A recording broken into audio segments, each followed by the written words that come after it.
External parts of fish: mouth, eyes, nares, gill cover,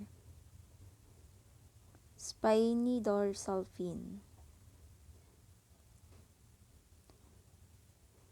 pectoral fin,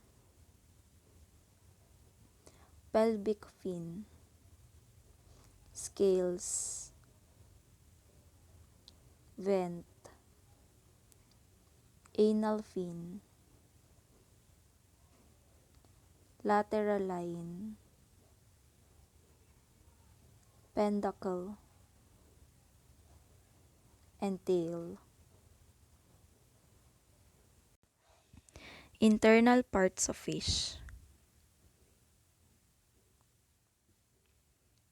brain, spine, spinal cord, muscle, lateral line,